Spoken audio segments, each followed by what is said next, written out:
Приветствую вас, мои дорогие друзья, подписчики и гости моего канала об особенностях турецкой кухни. Сегодня я покажу вам, как в Турции готовят йогуртовый суп с мятой, который здесь называется яйла чорбасы. Я же называю этот суп лечебным супом, так как в Турции, особенно в прохладное время года, если вы вдруг простудились, то вам обязательно предложат тарелочку вот такой вот ароматной чорбы с мятой. Лечебный же эффект этого супа обусловлен его главными ингредиентами, которыми являются натуральный йогурт и сушеная мята. О пользе для иммунитета натурального йогурта, наверное, знают все, а также о том, что мята обладает противовоспалительным, антисептическим, релаксирующим и анестезирующим действием. Ну что ж, приступим. Для турецкого супа с йогуртом и мятой яйла чорбасы нам понадобится, собственно, сам йогурт.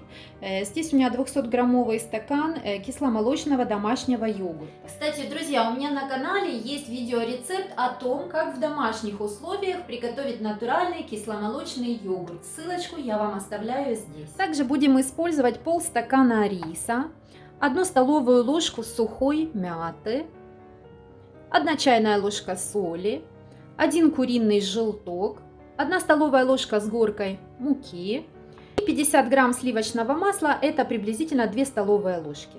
Для начала в кастрюлю я добавляю полстакана промытого риса и 6 стаканов горячей воды.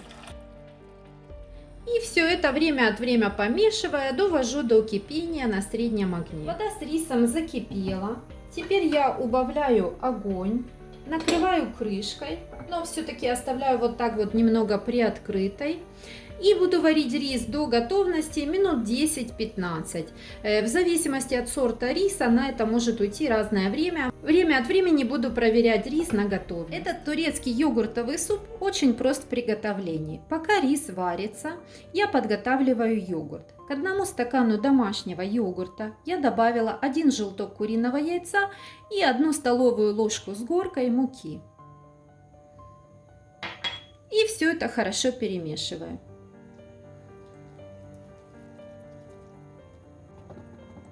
Вот такую вот густоту имеет йогурт с яйцом и мукой.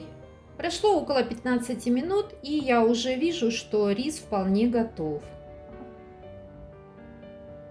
Теперь я добавляю еще 2 стакана воды. И вы скажете, нельзя ли было сразу добавить всю воду, почему мы делаем именно так? Это мы сделали для того, чтобы немного остудить и уменьшить температуру вот этого рисового бульона. Так как смесь из йогурта у нас холодная, а рисовый бульон горячий, то при соединении этих двух ингредиентов йогурт может свернуться. Именно для этого мы добавляем сейчас еще 2 стакана воды комнатной температуры. И теперь от рисового бульона я беру буквально 1 или 2 аполлоника и добавляю в йогурт. И хорошо размешиваю. Я делаю это для того, чтобы смесь из йогурта и рисовый бульон были по возможности более близкой одинаковой температуры. Если будет очень большая разница в температуре, то есть йогурт будет холодным, а рисовый бульон будет очень горячим, йогурт может свернуться. И теперь, постоянно помешивая рисовый бульон, я добавляю смесь из йогурта. И постоянно помешивая на среднем огне довожу до кипения.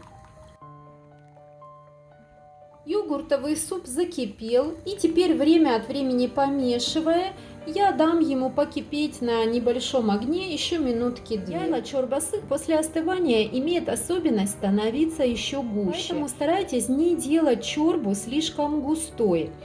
Вот эта пропорция, она идеальна, но если у вас в силу особенностей риса или, может быть, добавите больше муки, суп получится слишком густой, то можно, в принципе, добавить еще воды. Пока йогуртовый суп доваривается на небольшом огне, я приступила к приготовлению соуса из мяты. Для этого я растопила масло и добавляю в него мяту.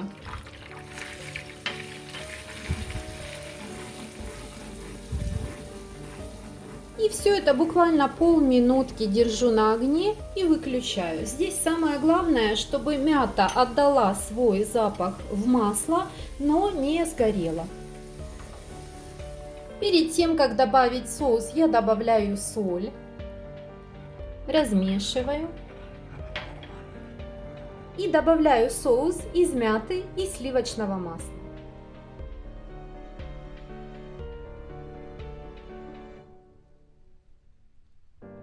И все это опять хорошо перемешиваю. И буквально через минутку можно уже выключить газ. Друзья, я добавила не весь соус, а всего лишь половину. Половину соуса я буду использовать при сервировке, так как это делают в Турции.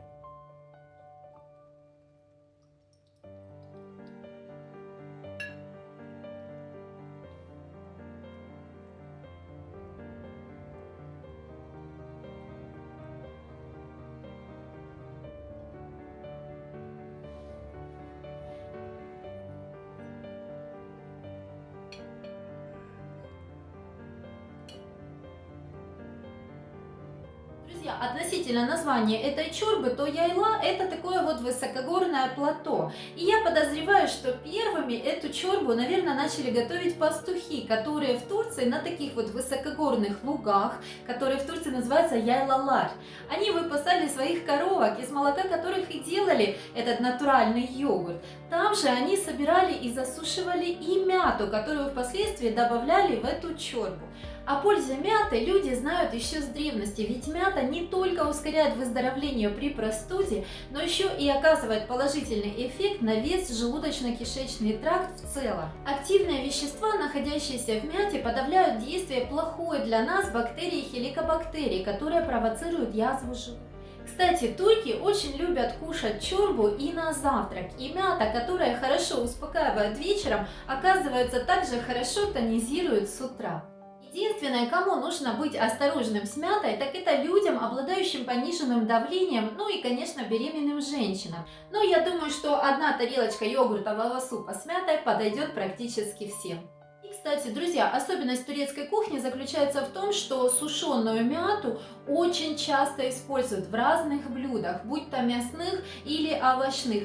Во многих-многих чорбах используется сушеная мята. И на кухне у каждой турчанки в шкафчике обязательно вы найдете среди приправ сушеную мяту. И это неудивительно, ведь мята является одним из лидеров по показателю содержания антиоксидантных веществ, которые как раз и помогают нашему организму замедлять процессы старения, а также имеют общеукрепляющие свойства. Ну что ж, друзья, я надеюсь, вам понравился этот видеорецепт приготовления такого простого, в принципе, но очень полезного лечебного йогуртового супа с мятой. Он, кстати, еще и очень ароматный, так что советую вам всем его приготовить и употреблять с пользой для своего здоровья. Желаю вам всем оставаться бодрыми, радостными, позитивными.